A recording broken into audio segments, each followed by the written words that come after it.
Hello friends, स्वागत है आपका साइंस और टेक्नोलॉजी की इस नई दुनिया में। इस वीडियो में हम आपको बताने जा रहे हैं कि आखिर कैसे इन बड़े बड़े एयरप्लेन्स और हेलीकॉप्टर्स को फैक्ट्रीज में बनाया जाता है। तो चलिए बिना किसी देरी के वीडियो शुरू करते हैं।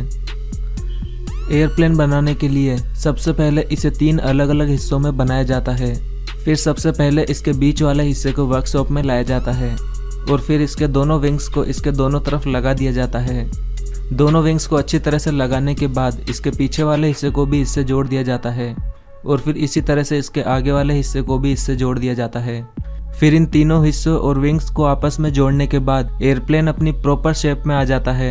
फिर इस एरोप्लेन को हाइड्रोलिक मशीन्स के जरिए उठाया जाता है और फिर इसके नीचे की तरफ लैंडिंग गियर्स फिट कर दिए जाते हैं और फिर इस एयरप्लेन के सबसे इम्पोर्टेंट पार्ट यानी कि इसके इंजन को इसके विंग्स के दोनों तरफ लगा दिया जाता है।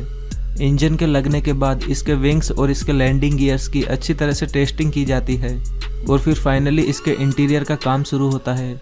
इसमें सबसे पहले पायलट का केबिन सेपरेट किया जाता है और फिर पूरी बॉडी में इलेक्ट्रिसिटी वायर्स को लगाया जाता है और फिर इसकी वायरिंग को कवर करते हुए इस एयरप्लेन की पूरी इनर बॉडी को प्लास्टिक की शीट से अच्छी तरह से कवर कर दिया जाता है और पैसेंजर्स का सामान रखने के लिए विंडोज़ के ऊपर की तरफ स्टोरेज बॉक्स भी लगाए जाते हैं और फिर इसकी विंडो में ग्लास भी फिट किए जाते हैं और विंडो को पूरी तरह से पैक कर दिया जाता है और फिर इस पूरी तरह से तैयार एयरप्लेन के अंदर पैसेंजर्स के बैठने के लिए सीट्स भी लगाई जाती है। अब ये एयरप्लेन पूरी तरह से बनकर तैयार है। अब इस पूरी तरह से तैयार एयरप्लेन को पेंट करने के लिए आगे ले जाया जाता है।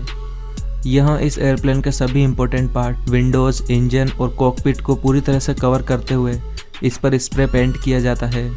अच्छी तरह से पेंट करने के बाद इस एयरप्लेन के ऊपर इसकी ओनर कंपनी का नाम भी प्रिंट कर दिया जाता है। फिर इस पूरी तरह से तैयार एयरप्लेन को रनवे पर ले जाकर इसे उड़ाकर देखा जाता है और फिर टेस्टिंग में सफल होने के बाद इस एयरप्लेन को ओनर कंपनी को सौंप दिया जाता है। अब देखते हैं हेलीकॉप्टर मेकिंग प्रोसेस।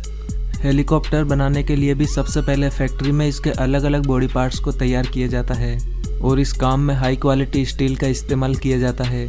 यहाँ हेलीकॉप्टर के इंजन के पार्ट्स को बनाने के लिए CNC मशीन का इस्तेमाल किया जाता है। CNC मशीन की मदद से इन पार्ट्स को काफ़ी बारीकी से डिज़ाइन किया जाता है और फिर इन पार्ट्स को असेंबल करके पूरा इंजन तैयार किया जाता है। और यहाँ हेलीकॉप्टर की मेन बॉडी को भी इंजीनियर्स द्वारा हाथों से ही बनाया जाता है। हेलीकॉप्टर की मेन बॉडी का स्ट्रक्चर बनने के बाद इसके ऊपर स्टील की सीट चढ़ा दी जाती है और कुछ इंजीनियर्स द्वारा इसके रोटर की ब्लेड्स भी तैयार की जाती है जो कि हेलीकॉप्टर को चलाने में मेन रोल प्ले करती है और कुछ इंजीनियर्स द्वारा इसके टेल पार्ट को भी बनाया जाता है और यहाँ वर्कशॉप में ही हेलीकॉप्टर में बैठने के लिए इसकी सीट्स भी तैयार की जाती है। इसी तरह अलग अलग इंजीनियर्स द्वारा हेलीकॉप्टर के सभी बॉडी पार्ट्स को बनाया जाता है और फिर हेलीकॉप्टर्स के सभी बॉडी पार्ट तैयार होने के बाद इसकी मेन बॉडी को लैंडिंग स्किड्स पर खड़ा किया जाता है और फिर इसके टेल वाले पार्ट को भी इससे जोड़ दिया जाता है और यहीं पर ही हेलीकॉप्टर के फ्रंट ग्लास और साइड विंडो भी लगा दिए जाते हैं और फिर इस हेलीकॉप्टर में इंजन को भी अच्छी तरह से फिट कर दिया जाता है। फिर हेलीकॉप्टर की पूरी बॉडी को कम्प्लीटली फिट करके इसे पेंट के लिए आगे भेज दिया जाता है। यहाँ हेलीकॉप्टर की विंडो और मेन ग्लास को कवर करके इस पर अच्छी तरह से स्प्रे पेंट किया जाता है। पेंट अच्छी तरह हो जाने के बाद इसे वापस से बाहर लाया जाता है और इसके इंजन वाले पार्ट से इसके रोटर को जोड़ा जाता है।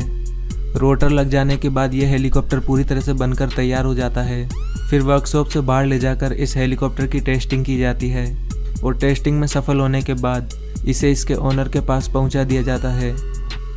दोस्तों, अगर आपको ये वीडियो पसंद आया है तो प्लीज़ इसे लाइक और शेयर करना न भूलें और ऐसे ही इंटरेस्टिंग और नॉलेज से भरे वीडियोज़ के लिए हमारे चैनल को भी सब्सक्राइब करना बिल्कुल ना भूलें।